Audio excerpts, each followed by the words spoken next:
اللہ اکبر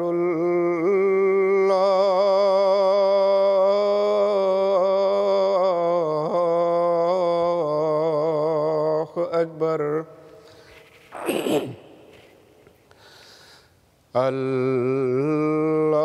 اللہ اکبر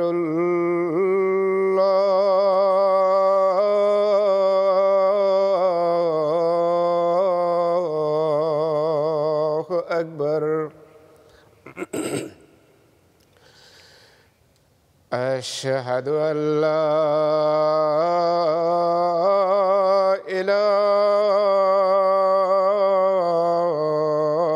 الا اللہ اشہد ان لا الہ الا اللہ اشہد ان محمدا رسول اللہ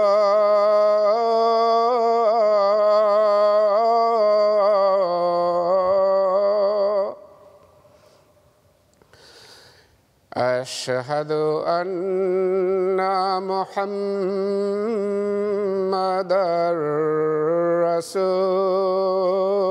رسول اللہ حی علی الصلاة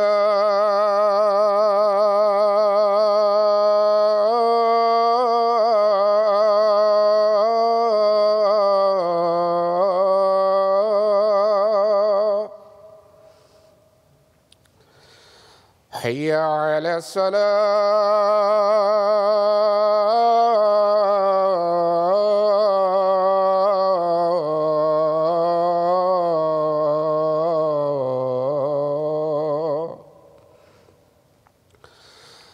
حی علی الفلاح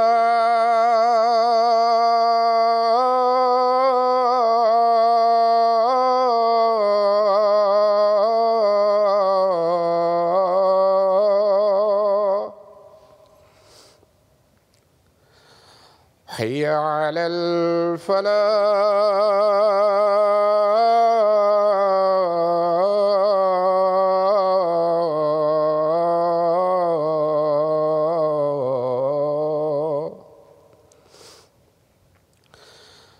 اللہ اکبر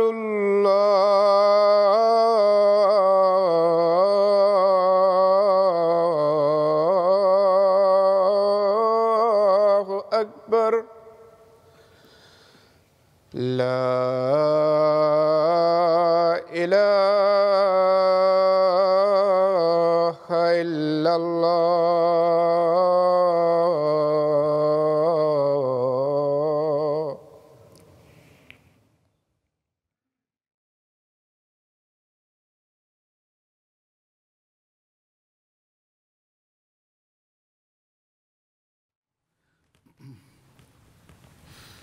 السلام علیکم ورحمۃ اللہ۔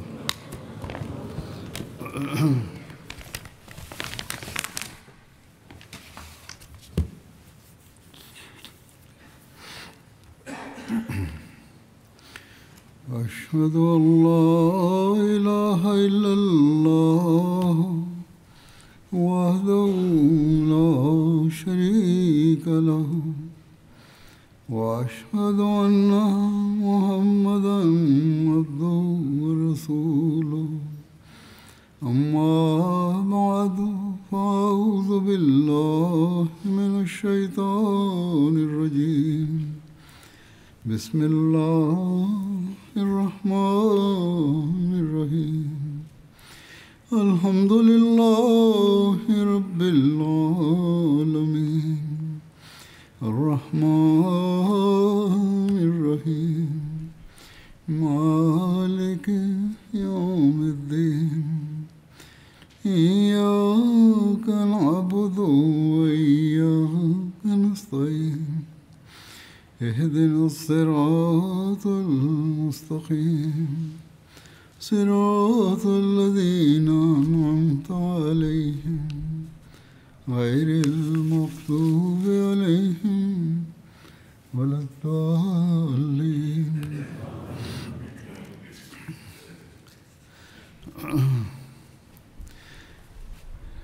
گزشتہ جمعے میں نے 3 بڑے بتوں کو مسمار کرنے کے بارے میں بتایا تھا. اس کی مزید تفصیل یوں بیان ہوئی ہے. ایک سریہ حضرت سعد بن زید اشہلی کا تھا جو منا رمضان 8 ہجری میں بھیجا گیا منا کی طرف.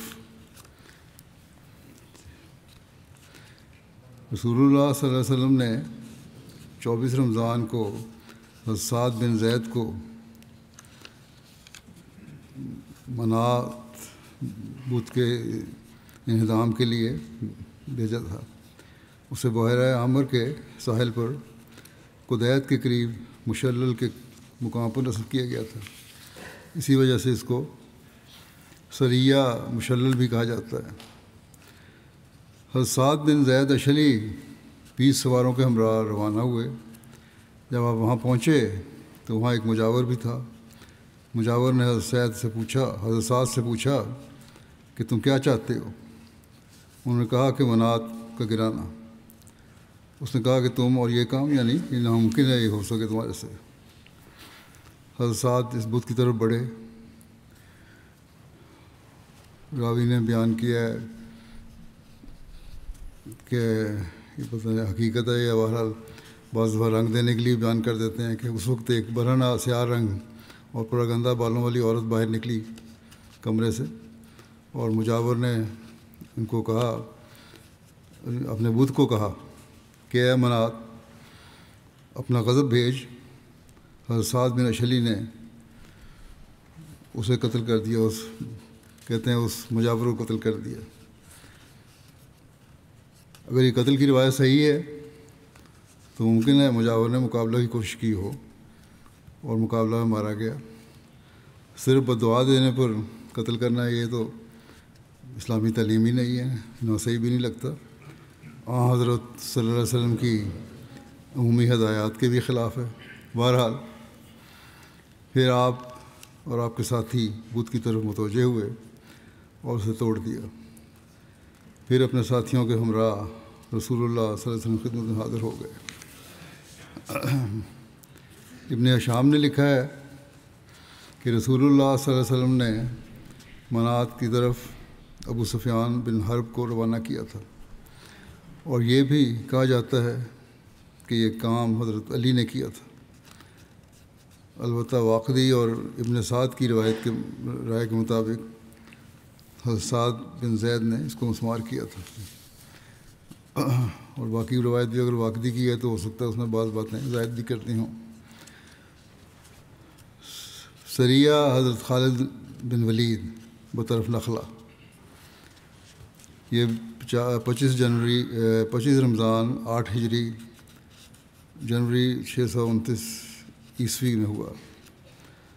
25 رمضان المبارک کو نبی اکرم صلی اللہ علیہ وسلم نے 30 افراد پر مشتمل ایک دستہ حضرت خالد بن ولید کی قیادت میں نخلے کی طرف روانہ فرمایا تاکہ وہاں قریش کا معروف بت جس کا نام عزا تھا اس کو گرا دیا جائے. نخلا یہ وادی ہے مکے کے مشرقی جانب ایک دن کی مسافت پر مکہ اور طائف کے درمیان واقع ہے.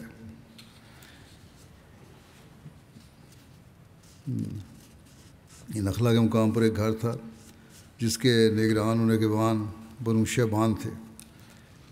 یہ بنو ہاشم کے حلیف تھے. عزا قریش کا سب سے بڑا بت تھا یہاں۔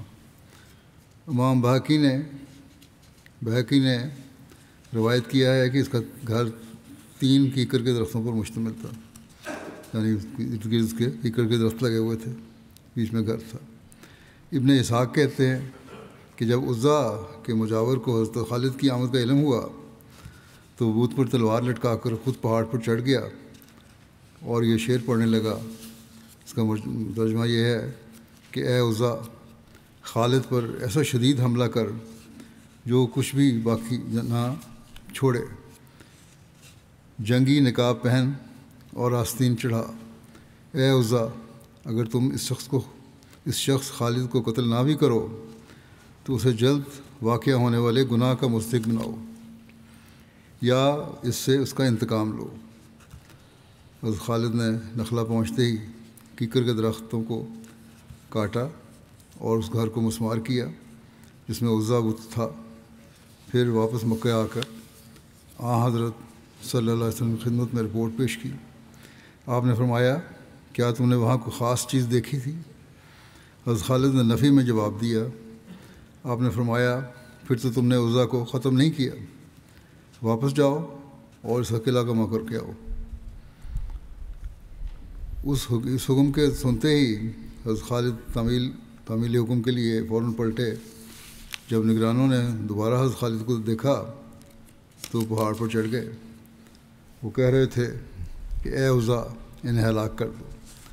اس بت خانے میں سے ایک بکھرے والوں والی سیاہ رنگ، یہاں بھی عورتیں رکھی ہوں گی انہوں نے، وہ نکلی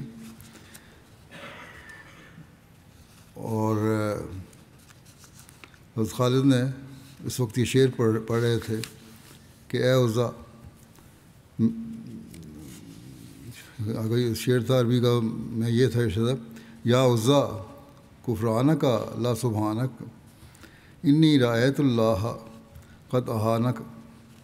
اے عزا، میں تیرا انکار کرتا ہوں، تیری پاکیزگی بیان نہیں کرتا، میں نے دیکھا ہے کہ اللہ نے تجھے رسوا کر دیا۔ اس کے بعد آپ نے واپس پہنچ کر حضرت صلی اللہ علیہ وسلم کی خدمت میں یہ روایت پیش کی تو حضرت صلی اللہ علیہ وسلم نے فرمایا، نعم تلک العزا وقد یائست ان تعبد ببلادکم ابدا۔ ہاں، یہ وہ عزا ہے، وہ مایوس ہو گئی ہے کہ تمہارے شہروں میں اس کی اب کوئی بھی پرستش نہ ہوگی۔ پھر سریہ حضرت عمر بن عاص بطرف سوا، اس کا ذکر ہے، جو یہ بھی رمضان 8 ہجری میں ہوا۔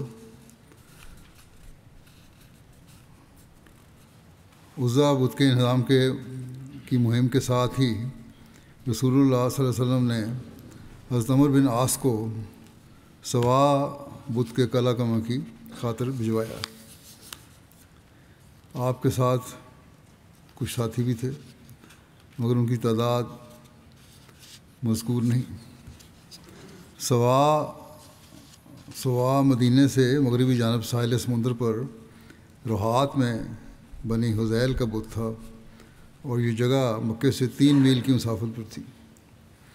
اس بت کی شکل ایک عورت کی تھی اور لوگ اس کی تعظیم کے ساتھ ساتھ اس کا طواف بھی کرتے تھے۔ اس کے مجاور بنو لحیان تھے جو حذیل ہی کی ایک شاخ ہے۔ قرآن کریم میں کچھ بتوں کا نام لے کر ذکر کیا گیا ہے، اس میں اس بت کا بھی ذکر ہے، چنانچہ سورہ نوح میں آتا ہے، وَقَالُوا لَا تَذَرُنَّ آلِهَتَكُمْ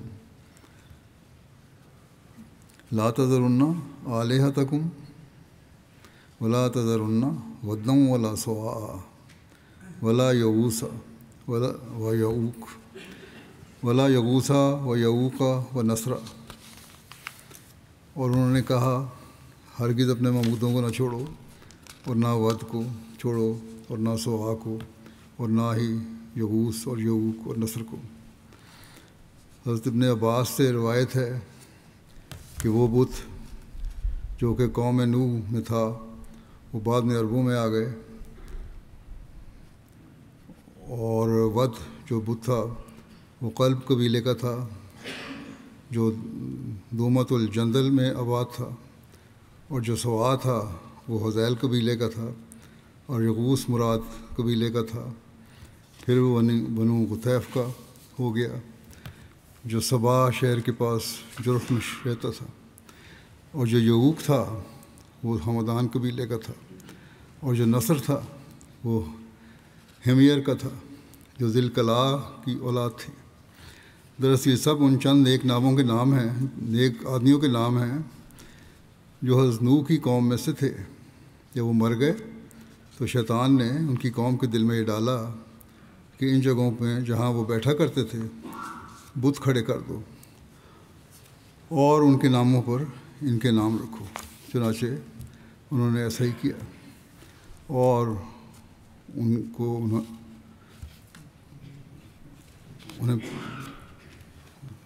اور پوجا جاتا تھا انہیں.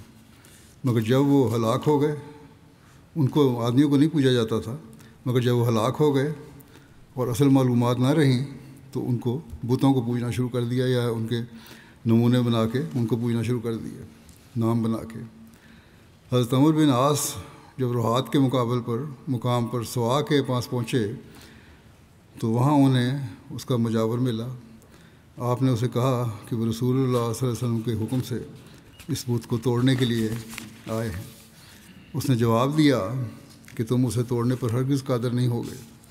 آپ نے وجہ پوچھی تو اس نے جواب دیا کہ تم بہرحال روک دیے جاؤ گے. آپ نے کہا تم پر افسوس، کیا یہ سن سکتا ہے اور دیکھ سکتا ہے؟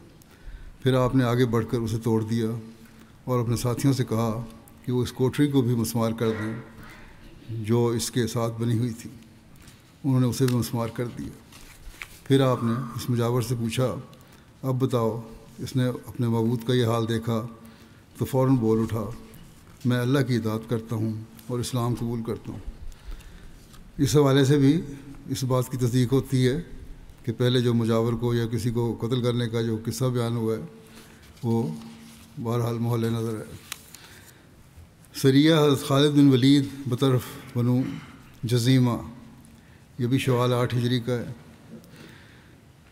فتح مکہ کے بعد جب حضرت خالد بن ولید عزا بت کو گرا کر واپس تشریف لائے تو حضرت صلی اللہ علیہ وسلم نے بنو جزیمہ کی طرف بھیجا.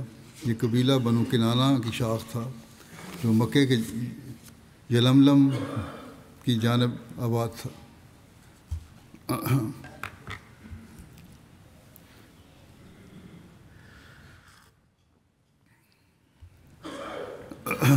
نبی اکرم صلی اللہ علیہ وسلم نے حضرت خالد کو فرمایا اس قبیلے کو اسلام کی دعوت دیں، اور آپ صلی اللہ علیہ وسلم نے یہ بھی فرمایا کہ ان سے جنگ نہیں کرنی. یہ حضرت صلی اللہ علیہ وسلم کا اصولی ارشاد ہمیشہ سے تھا. یہ ہمیشہ یاد رکھنا چاہیے کہ جنگ نہیں کرنی. حضرت خالد بن ولید مہاجرین و انصار اور بنو سلیم کے 350 آدمیوں کے ہمراہ روانہ ہوئے.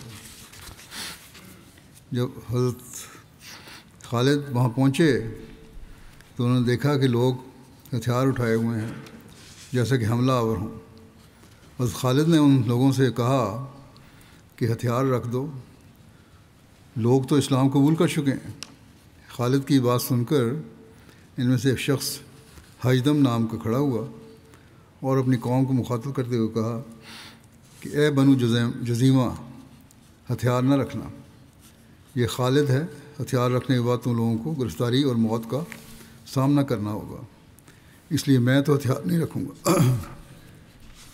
اس پر باقی لوگوں نے حجدم کو سمجھایا کہ کیوں تم ہمارا خون قربانے پر تلے ہوئے ہو، ہتھیار رکھ دو.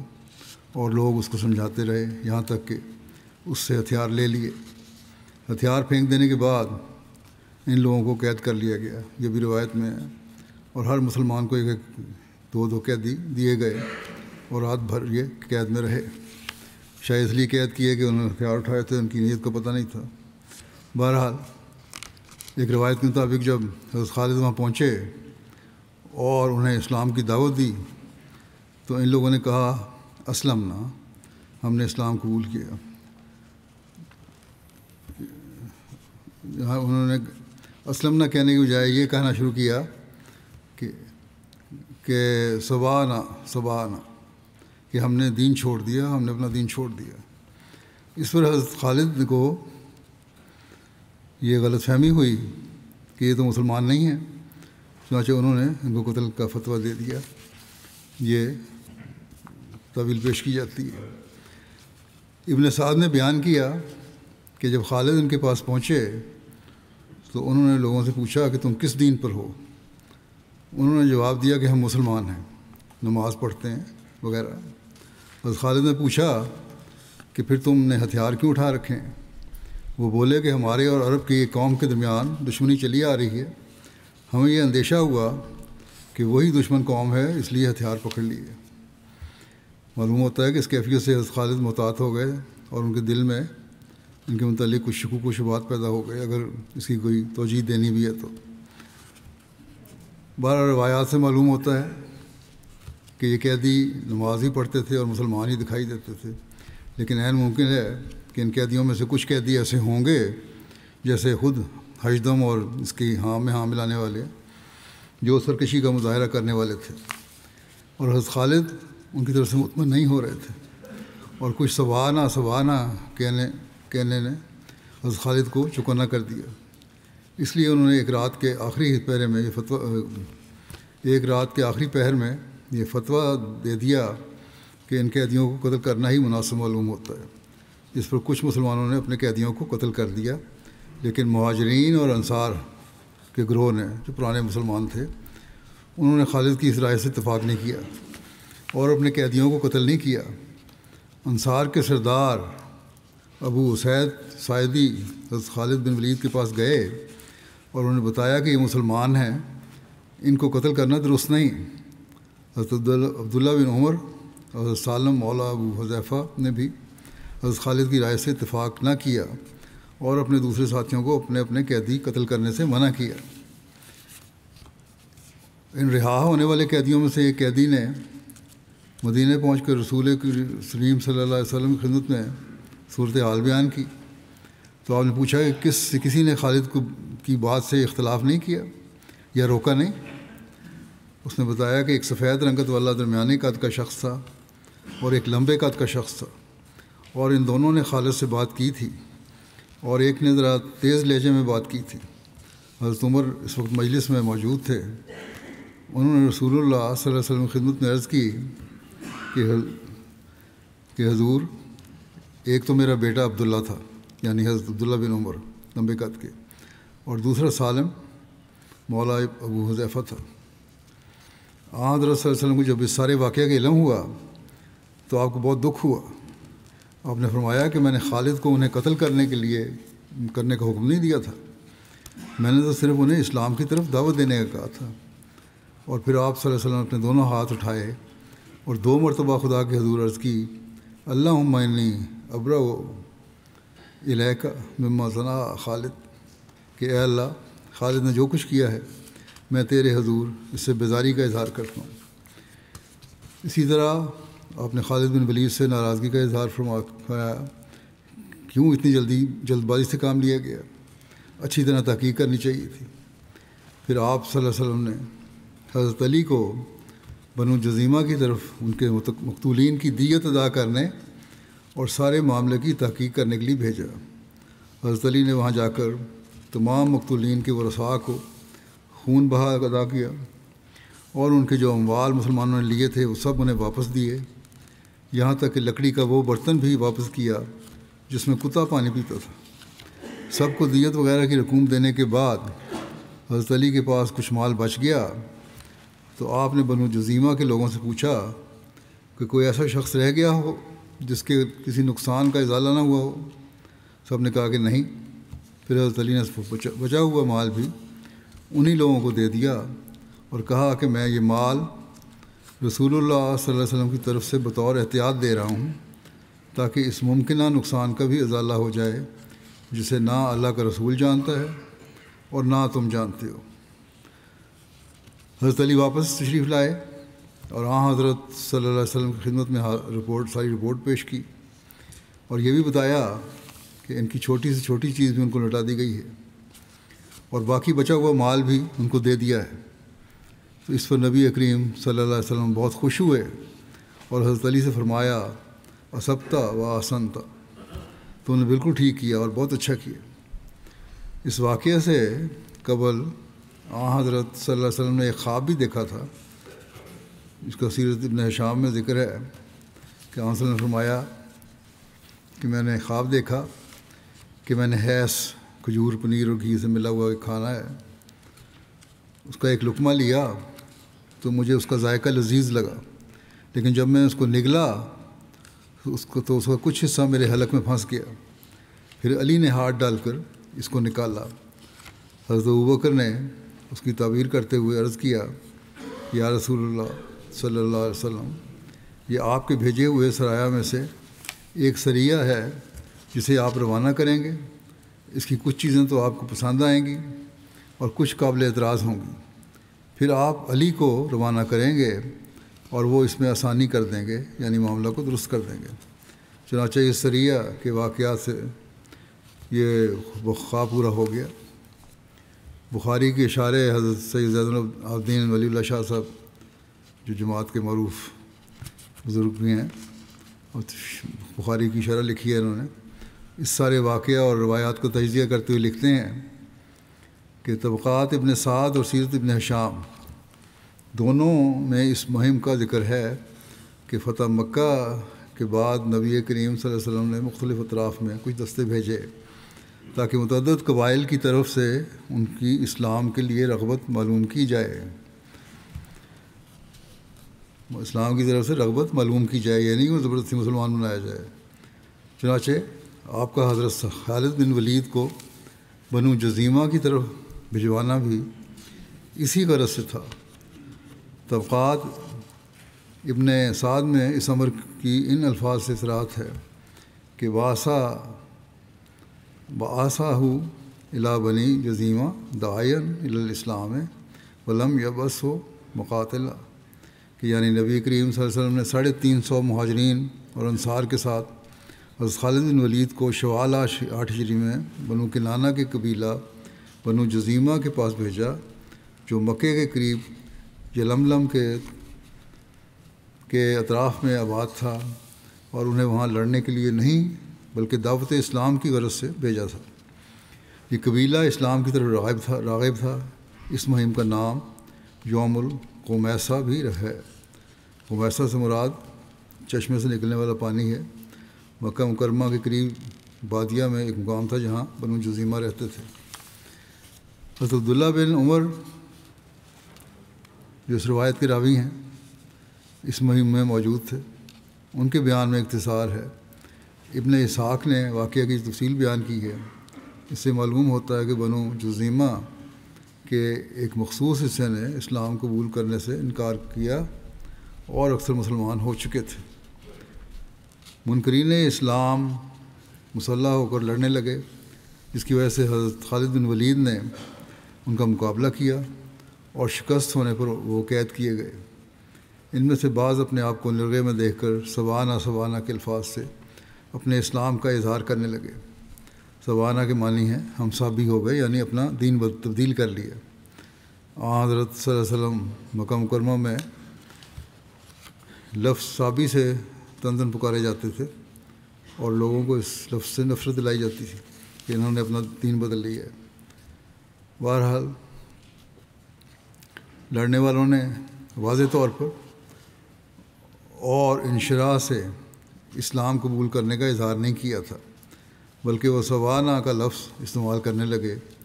اس فکرے سے وہ اپنے آپ کو لڑائی میں قتل سے بچانا چاہتے تھے، بچا نہ سکے۔ حضرت عبداللہ بن عمر کا بیان ہے کہ انہوں نے حضرت خالد بن ولید کے پیغام پر اپنے قیدی قتل نہیں کیے، اور حضرت صلی اللہ علیہ وسلم سے اس واقعے کا ذکر کیا جس پر آپ نے ہاتھ اٹھائے اور حضرت خالد بن ولید سے بیزاری اور ناراضگی کا اظہار فرمایا۔ ابن اسحاق اور ابن سعد کے بیان میں ہے کہ مجاہدین میں بنو سلیم اور مدلج قبیلے کے جنگجو بھی شامل تھے، جو بنو جزیمہ کے طرح بنو کنانہ کی ایک شاخ تھے، اور جزیمہ کو اس سے پہلے کسی جنگ میں نقصان پہنچا چکے تھے۔ جب بنو جزیمہ نے بنو سلیم و مدلج کو مجاہدین اسلام کے لشکر کے ساتھ دیکھا تو وہ ان سے مقابلہ کرنے کے لیے مسلح ہو گئے۔ حضرت خالد نے ان سے کہا کہ لوگ مسلمان ہو چکے ہیں، یہ لڑائی کس لیے؟ ہتھیار ڈال دو، جیسا کہ پہلے بیان ہو چکا ہے۔ حجدم نامی سردار نے انہیں مشورہ دیا کہ ہتھیار نہ ڈالنا ورنہ قتل قید ہو گئے۔ قوم کے بعض لوگوں نے اسے روکا اور کہا کہ خون ریزی کیوں کراتے ہو، لوگ تو مسلمان ہو چکے ہیں۔ ابن ہشام کی روایت سے پایا جاتا ہے کہ ان قبائل بنی کنانہ کے درمیان بعض خون ریزیوں کے انتقام کا سوال بھی تھا، جس کی وجہ سے بعض لڑے اور مارے اور قید کیے گئے۔ معلوم ہوتا ہے کہ بنو سلیم کے جنگجو لوگوں نے حضرت خالد بن ولید کے فتویٰ پر اپنے بعض قیدی کسی دیرینہ انتقام میں قتل کر دیے اور ان کے اظہار اسلام کو نفاق پر معمول کیا، لیکن مہاجرین و انصار نے خالد کا یہ فتویٰ قبول نہیں کیا اور اپنے قیدی مذکورہ بالا الفاظ سے اظہار اسلام پر آزاد کر دیے۔ انہوں نے قتل کرنے کے بجائے ان کو آزاد کر دیا۔ حضرت صلی اللہ علیہ وسلم کا فتویٰ واضح ہے۔ حضرت عبداللہ بن عمر کے بیان مندرجہ روایت سے بھی ظاہر ہے کہ اسیروں کے قتل کرنے کے متعلق حضرت خالد بن ولید کا حکم نہ تھا، بلکہ ایک فتویٰ تھا جس سے صحابہ کرام کی اکثریت نے اتفاق نہیں کیا۔ اگر حکم ہوتا تو سب اس کو مانتے اور کوئی اس سے اختلاف نہ کرتا، لیکن فتویٰ دینے میں حضرت خالد سے بعض وجوہ سے غلطی ہوئی اور حضرت صلی اللہ علیہ وسلم کو خالد کی اس مذکورہ غلطی سے شدید صدمہ ہوا، اور آپ صلی اللہ علیہ وسلم نے اس کی تلافی کے لیے حضرت علی کو بھیجا، جنہوں نے جا کر ایک ایک بچے کا خون بہا ادا کیا، یہاں تک کہ جن کے کتے مارے گئے تھے ان کے کتوں کا بھی خون بہا دیا گیا۔ سیرت ابن ہشام میں یہ لکھا ہے، اور علاوہ واجبی دیت کے ان کو مزید رقم بھی دی۔ امام باقر نے بھی حضرت علی کے ذریعہ تلافی نقصان کرنے کا ذکر کیا ہے کہ حضرت خالد لڑائی میں انہیں قتل اور قید کرنے لگے۔ اس سے مراد یہ نہیں تھی کہ ہتھیار ڈالنے پر بھی انہیں قتل کرنے لگے۔ ابن سعد نے اس تعلق میں جو روایتیں نقل کی ہیں، ان میں سے ایک روایت بحوالہ ابن اسحاق حضرت ابن ابی حضرت اسلمی کی ہے۔ وہ اس رسالے میں موجود تھے، اس فوج میں۔ ابن سعد کے بیان سے ظاہر ہے کہ بعض نے لڑائی کی، اور یہ ذکر بھی ہے کہ بنو جزیمہ کو مسلح دیکھ کر حضرت خالد نے ان سے دریافت کیا، ما بال السلاح علیکم، کیا بات ہے تم ہتھیار اٹھائے ہوئے ہو؟ انہوں نے کہا کہ ہمارے درمیان اور بعض عرب قبائل کے درمیان پرانی دشمنی ہے، سو ہم اس بات سے ڈرے کہ تم وہی لوگ ہو، اس لیے ہم ہتھیار بند ہو گئے۔ حضرت خالد نے انہیں قید کرنے کے لیے حکم دیا، ان کے بازو جکڑے گئے اور انہیں اپنے ساتھیوں میں تقسیم کر دیا۔ امام ابن حجر نے یہ حوالہ نقل کر کے لکھا ہے کہ لڑنے والوں نے لڑائی کے بعد اپنے آپ کو سپرد کیا۔ امام بخاری کی روایت میں اختصار ہے، اور کتاب مغازی کی روایت میں جو واقعات بیان ہوئے ہیں ان میں بھی واضح ارتباط نہیں ہے، البتہ اس سے مجملاً معلوم ہوتا ہے کہ جو جھڑپ اس تبلیغی مہم کے دوران ہوئی ہے اس میں زمانہ جاہلیت کی کسی خون ریزی کا دخل ضرور تھا۔ محض لفظ سبانہ سے متعلق اختلاف رائے پر بعض قیدیوں کا قتل کیے جانا بعید از عقل ہے، خصوصاً جب مہاجرین و انصار برملا فتویٰ مذکورہ بالا کے خلاف تھے۔ خطابی کہتے ہیں کہ نبی کریم صلی اللہ علیہ وسلم کے اس فکرے سے کہ اللہم انی ابرأ الیک مما صنع خالد، ظاہر ہے کہ آپ نے فیصلہ میں حضرت خالد کی جلد بازی اور لفظ سبانہ سے متعلق عدم تحقیق کو برا منایا۔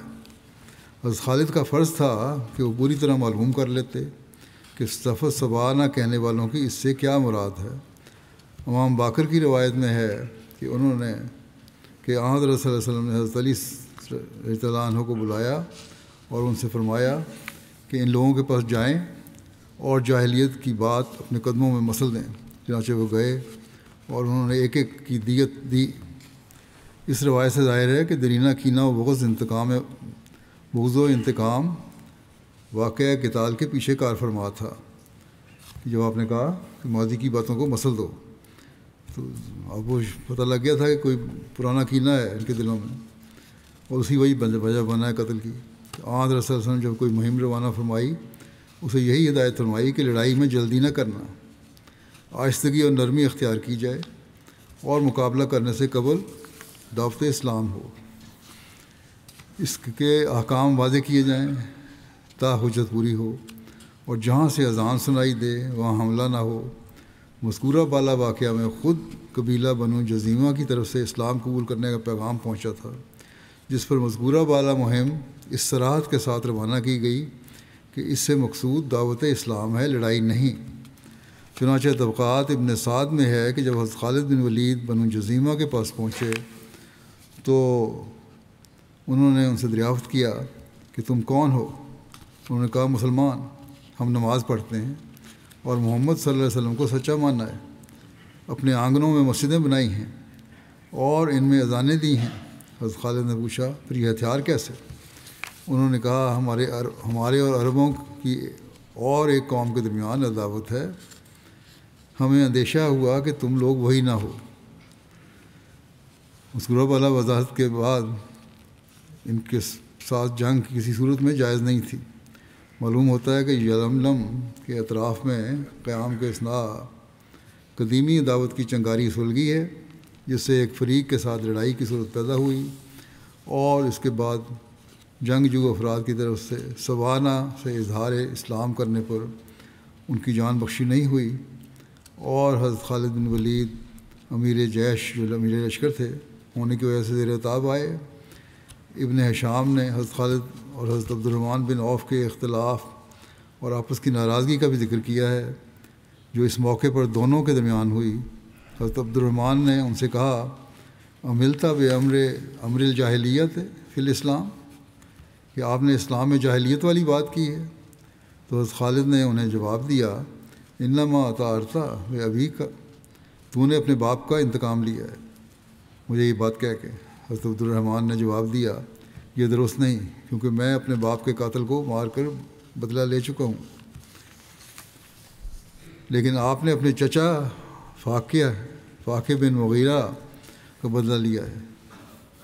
اس پر جھگڑے سے دونوں ایک دوسرے سے بگڑے، حتیٰ کہ رسول اللہ صلی اللہ علیہ وسلم کو اس ناراضگی کا علم ہوا تو آپ نے خالد سے فرمایا میرے صحابہ سے متعلق ایسا خیال نہ کرو، وہ خدا اگر احد جتنا سونا بھی تمہیں مل جائے، یہ ابتدائی صحابہ تھے، اگر احد جتنا سونا بھی تمہیں مل جاتا اور وہ اللہ کی راہ میں خرچ کر دو تو بھی میرے صحابہ میں کسی شخص کا مقام نہیں پا سکتے جو انہیں صبح شام ذکر الہی سے حاصل ہوتا ہے۔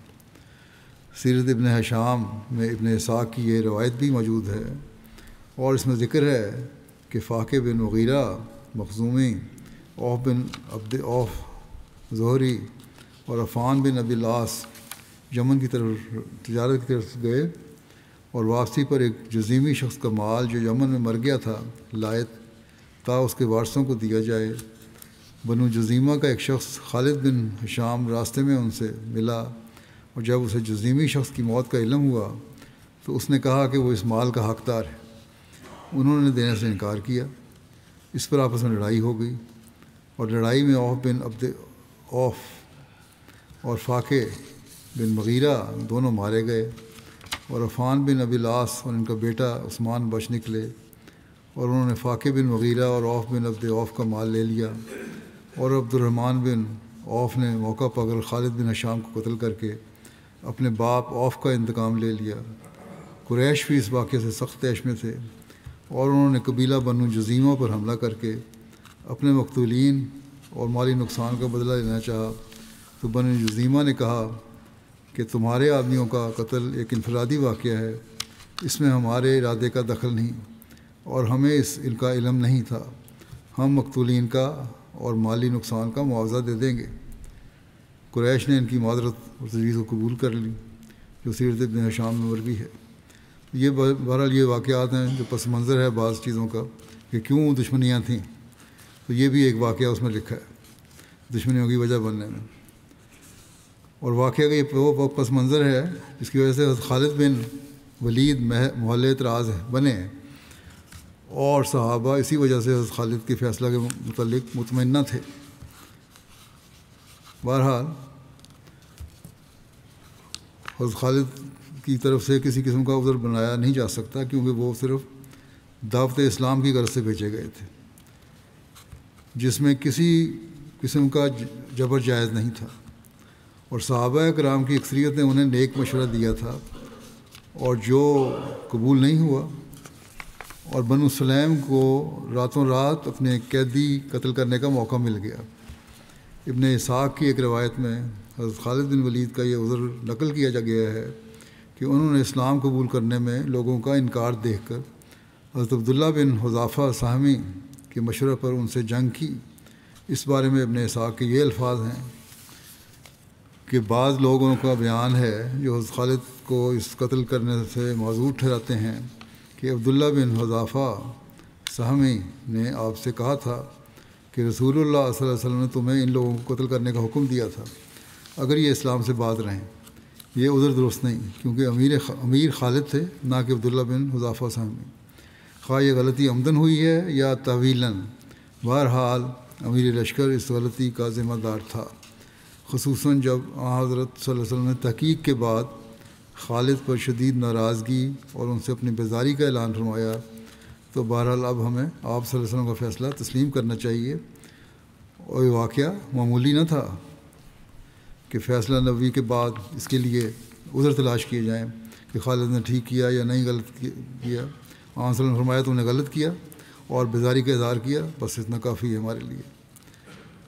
بہرحال عذر تلاش کریں گے تو اس سے آزادی مذہب سے متعلق اصولی تعلیم جو ہے اسلام کی، اس پر زیادہ آتی ہے۔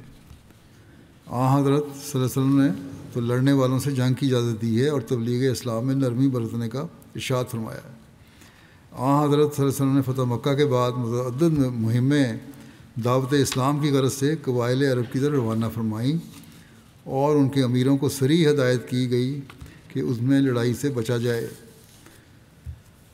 کتب مغازی و تاریخ میں صراحت ہے کہ یہ وفود تو دعوت اسلام ہی کے لیے بھیجے گئے تھے۔ سیرت ابن ہشام اور طبقات ابن سعد کا بیان اس بارے میں گزر چکا ہے۔ علامہ طبری نے بھی بائیں الفاظ تشریح کی ہے کہ اللہ تعالیٰ کہ رسول اللہ صلی اللہ علیہ وسلم نے مکہ کے اطراف میں سرایہ روانہ فرمائے تا وہ لوگوں کو صنم پرستی بت پرستی سے ہٹائیں اور اللہ عز و جل کی عبادت کے لیے انہیں بلائیں، اور ان سرایہ کو لڑائی کرنے کا قطعاً حکم نہیں دیا تھا۔ بہرحال آج کل جو شدت پسند مولوی ہیں وہ انہی چیزوں کو دلیل بنا کے جواز نکالتے ہیں قتل کرنے کا اور لڑنے کا، لیکن آپ وسلم کی بڑی واضح تعلیم ہے، کوئی جو سامنے سے جنگ نہ کرے اس سے جنگ نہیں کرنی تم نے، اور یہ جرم ہے۔ امام بخاری کی مندرجہ بالا روایت سے بھی اس امر کی تصدیق ہوتی ہے کہ حضرت خالد بن ولید دعوت اسلام ہی کے لیے بنو جزیمہ کی طرف بھیجے گئے تھے۔ فدعاہم الی الاسلام، اور انہوں نے تعمیل حکم میں انہیں اسلام کی دعوت دی۔ وہ اچھی طرح یوں نہ کہہ سکے ہم اسلام لائے، گھبراہٹ میں کہنے لگے ہم نے اپنا دین بدل ڈالا۔ اس فکرے کے تعلق سارے قبیلے سے نہیں تھا، کیونکہ ان میں سے اکثر مسلمان ہو چکے تھے پہلے، بلکہ صرف ایک خاص خاندان سے تھا جن کو اندیشہ تھا کہ ان سے انتقام لیا جائے گا، اس لیے وہ مسلح ہو کر لڑنے لگے۔ لڑائی میں اپنی شکست دیکھ کر سبانہ سے اپنا اسلام کا اظہار کیا۔ امام بخاری کی روایت میں واحد درجہ اختصار ہے، اور انہوں نے وہی روایت قبول کی ہے جو ان کے معیار صحت پر ہے۔ حجدم نے اپنے لوگوں کو مشورہ دیا تھا کہ ہتھیار نہ ڈالو بلکہ مقابلہ کرو۔ اس سے بھی معلوم ہوتا ہے کہ اس سے سابقہ خون ریزی کی وجہ سے اندیشہ تھا۔ ابن اسحاق کی پہلی روایت میں اس کے یہ الفاظ نقل کیے گئے ہیں کہ اے بنو جزیمہ، یاد رہے یہ خالد ہے، ہتھیار ڈالنے کے بعد قید و بند ہوگا، اور اس کے بعد گردن زنی۔ اس کی قوم کے بعض لوگوں نے اسے پکڑا اور کہا کہ تم خون ریزی چاہتے ہو، لوگ تو مسلمان ہو چکے، اور انہوں نے ہتھیار ڈال دیے، جنگ ختم ہے اور امن ہے۔ لوگ اسے سمجھاتے رہے اور اس سے ہتھیار لے لیے، اور حضرت خالد کے کہنے پر باقی لوگوں نے بھی ہتھیار اتار دیے۔ سیرت ابن ہشام میں اس نے ذکر ہے۔ اس بیان سے ظاہر ہے کہ حجدم کے خدشات بلا وجہ نہ تھے۔ معلوم ہوتا ہے کہ صحابہ کرام قبیلے کے نو مسلمین کو دین اسلام کی تعلیم دینے کی غرض سے وہاں کچھ عرصہ ٹھہرے ہیں۔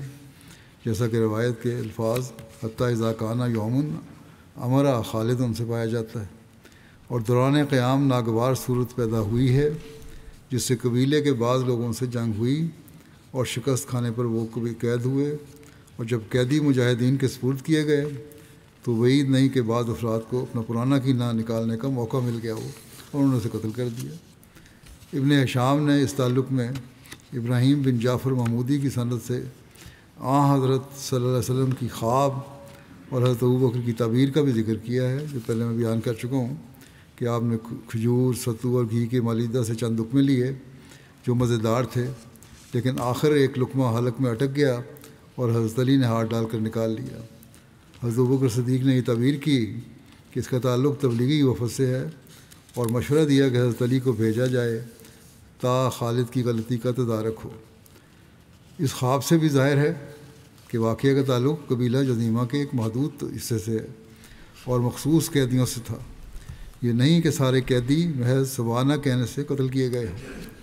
دراصل یہ لوگ اسلام میں داخل نہیں ہوئے تھے اور سابقہ انتقام کا خوف و ہراس ان کے ذہنوں پر اتنا غالب تھا کہ وہ اپنے بچاؤ کی خاطر لڑنے لگے۔ سلیم بن منصور اور مدلج بن مرہ کے بعض افراد کی طرف سے جو حضرت خالد کے لشکر میں شامل تھے انہیں انتقام لیے جانے کا اندیشہ تھا، چنانچہ سلیم قبیلے کے افراد ہی تھے جنہوں نے اپنے قیدی رات کو قتل کر کے اپنا بدلہ لے لیا۔ مہاجرین و انصار میں سے کسی نے اپنے قیدی قتل نہیں کیے بلکہ انہیں آزاد کر کے حضرت صلی اللہ علیہ وسلم کے ارشادات اور آپ کے اسوہ حسنہ پر عمل کیا۔ یہ تشریح بخاری کی ولی اللہ شاہ صاحب نے بھی لکھی ہے، اور مزید آپ نے لکھا ہے کہ حضرت ولی اللہ کے یہ نوٹ بھی لکھا ہے بڑا عالمانہ کہ یہ اچھی طرح واضح ہو جاتا ہے۔ ولی اللہ شاہ صاحب نے فرماتے ہیں، لکھتے ہیں کہ یہ اچھی طرح واضح ہو جاتا ہے کہ حضرت خالد بن ولید کی کوئی بدنیتی شامل نہ تھی۔ ان سے ایک اجتہادی غلطی ہوئی اور جلد بازی میں انہوں نے ایک فیصلہ کیا، اور بعد میں جو صورتحال ہوئی بطور امیر لشکر کے اس کی ذمہ داری ان کی بنتی تھی۔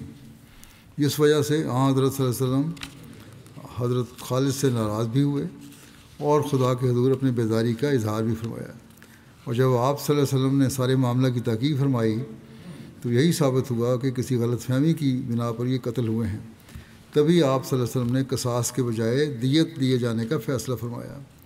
حضرت خالد بن ولید کی گزارشات اور معذرت پیش کرنے کے بعد نبی صلی اللہ علیہ وسلم نے خالد کو نہ صرف معاف فرما دیا، یہ کہنا کہ ان کو سزا دی تھی اور دعا کی تھی اس لیے بہت ناراضگی رہی آخر تک، نہیں، شاہ صاحب لکھتے ہیں کہ انہوں نے خالد کو معاف فرما دیا، بلکہ چند ہی دنوں بعد غزوہ حنین کے لیے تیار کیے جانے والے لشکر کے ہراول دستے اور گھڑ سواروں کے دستے کا نگران اور سالار حضرت خالد کو مقرر فرمایا۔ اگر ناراضگی اتنی تھی تو دوسرے دستے کا نگران نہ مقرر فرماتے، لیکن آپ صلی اللہ علیہ وسلم نے نگران مقرر فرمایا۔ اس کے علاوہ دو اور سرایہ کا بھی مختصر ذکر ملتا ہے۔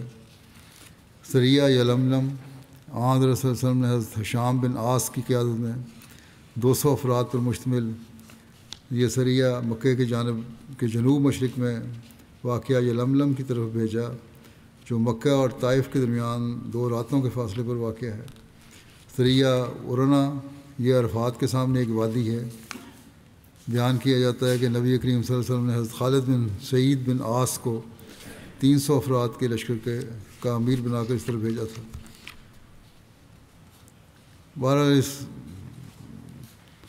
سرایہ کا ذکر محمد بن عمر واقدی نے کیا ہے، اس کے علاوہ کسی اور معروف سیرت نگار نے اسے بیان نہیں کیا، اس لیے مول نظر ہے کہ یہ صحیح بھی ہے کہ نہیں، اور نہ ہی مزید کوئی تفصیل اس کی ملتی ہے۔ البتہ ایک سیرت نگار نے یہ لکھا ہے کہ ہمارے علم کے مطابق کسی مورخ نے اس فوجی دستے کی کارروائیوں کی تفصیل کا ذکر نہیں کیا جس کی قیادت خالد بن سعید بن عاص نے ارنا تک کی تھی۔ ہاں، اس بات میں کوئی اختلاف نہیں پایا جاتا کہ اسے حذیل قبیلہ کی طرف بھیجا گیا تھا جو ارنا میں قیام پذیر تھے۔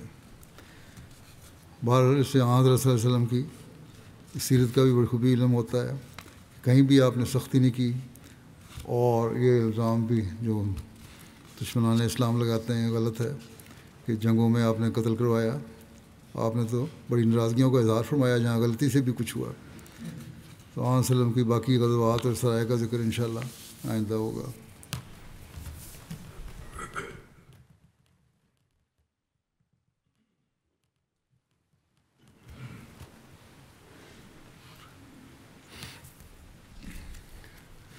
الحمد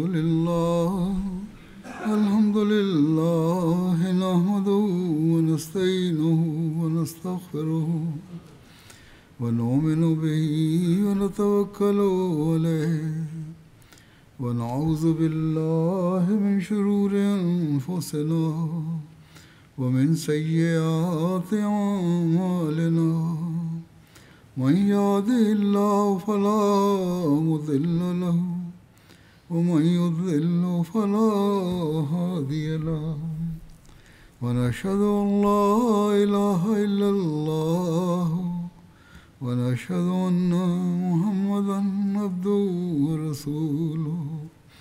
عباد الله رحمكم الله إن الله يأمر بالعدل والإحسان وإيتاء ذي القربى وينهى عن الفحشاء والمنكر والبغي يعظكم لعلكم تذكرون. اذكروا الله يذكركم وادعوه يستجب لكم ولذكر الله أكبر.